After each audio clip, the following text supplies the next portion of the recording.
আপনার জামায়াত নিয়ে আসলে যে কথাগুলো ছিল, বিশেষ করে ৭১-এর ভূমিকা এবং অন্যান্য, সেগুলো নিয়ে যদি আপনার বলার থাকে। জি, আসলে ৭১ ভার্সাস জুলাই, জি, এটা একটা অ্যাবসার্ড তুলনা, কিন্তু এই অভিযোগ আপনাদের বিরুদ্ধে আছে, কিন্তু মানে এটা বারবার করা যেই হয়। করবেন তাকে আমার মনে হয় এটাকে শুরুতেই নালিফাই করে দেওয়া উচিত। এখন দেখেন, কেউ ছেলেরা যারা যুদ্ধ করেছে তারা তো ৭১ দেখে নাই, তারা পড়েছে, তারা এটার পরে বললো আমরা দ্বিতীয় মুক্তিযুদ্ধ করেছি। এটা উৎসাহে বলা, এটার মানে কি এটা যে তারা ৭১কে ছোট করতে চেয়েছে? এটা বাংলাদেশে সম্ভব কোনো দিন? সম্ভব না।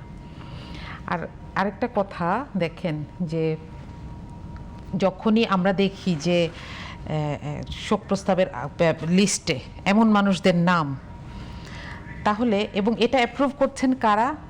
যারা নিজেরা মুক্তিযোদ্ধা ছিলেন, এবং মোস্ট ইম্পর্টেন্টলি যারা এই মামলাগুলোকে দেখেছেন, যারা এই মানুষদের সাথে জেলে থেকেছেন।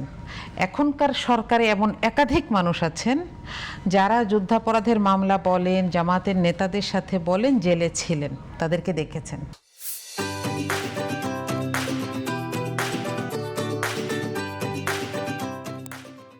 এবং মামলাগুলোকে পড়ার মতন লিটারেসি তাদের আছে। তারা তো জানেন যে এই যে আইসিটি আইনটা, এটা করাই হয়েছিল যারা বিদেশি পাকিস্তানিদের বিচার করার জন্য। এটাকে ভুলভাবে প্রয়োগ করা হলো এবং এমন কিছু মানুষের বিরুদ্ধে এগুলো আনা হলো, ইনক্লুডিং ওয়ান বিএনপি নেতা, রাইট? সালাউদ্দিন কাদের চৌধুরী প্রমিনেন্ট বিএনপি লিডার ছিলেন।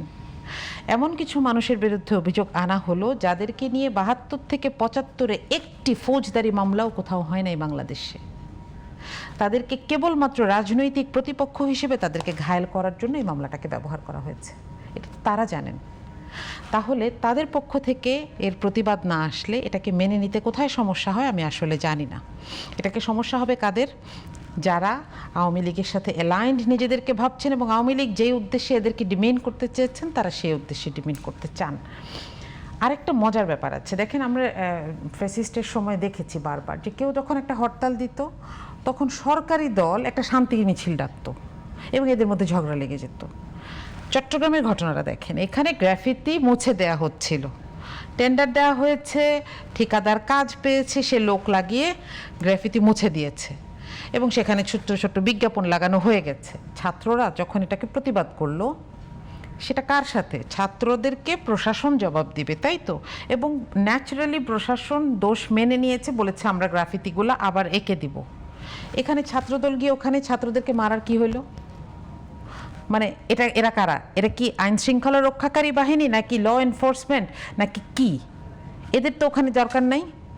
তাহলে এই যে অবৈধভাবে তারা এখানে প্রবেশ করলো, যে সরকারি দলের তারা পেটোয়া বাহিনী, এবং সেইখানে কি ক্ষমতা দেখানোর চেষ্টা করলো, এটার ব্যাখ্যা আমি ওই ছাত্রলীগের কিংবা আওয়ামী লীগের সময় শান্তি মিছিলের সাথে তুলনা ছাড়া আর কোনো তুলনা পাচ্ছি না, তাই না? আরেকটা কথা একটু বলি, যে ৭১ বিষয়ে আসলে এটা এমন একটা বিষয়, এটা নিয়ে আমাদেরকে তো বারবার বলা হয় আসলে, কিন্তু এটা বলার আগে নিজেদের জায়গাগুলোকে অনেক ক্লিয়ার রাখা উচিত।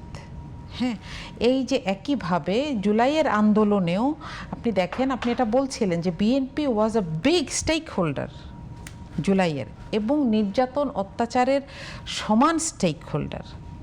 আমি এটা সমান কিসের ভিত্তিতে বলছি জানেন? এটা আমি সংখ্যার ভিত্তিতে বলছি না। প্রত্যেকটা সময় বিএনপি ক্ষতিগ্রস্ত হয়েছে, তাদের একজন লিডারকে ফাঁসি দেওয়া হয়েছে, তারা অসংখ্য লিডার নেতাকর্মীরা জেলে ছিলেন, মামলা ছিল। কিন্তু জুলাইয়ের প্রশ্নে তারা কেমন যেন হীনমন্য হয়ে যান। তারা কেন, আমি এটার ব্যাখ্যা জানি না, তারা কেন যেন এনসিপিকে এমনভাবে আক্রমণ করেন, বলেন যে আমরা এই সব করলে এনসিপি ভেসে যাবে। এই যে ইনহিউম্যান উদাহরণগুলো ব্যবহার করা হয়, এটা তো আমাদের রাজনীতিবিদদের সাথে মানায় না, এটা আনএক্সপেক্টেড, এটার ব্যাখ্যা আমি জানি না। আচ্ছা,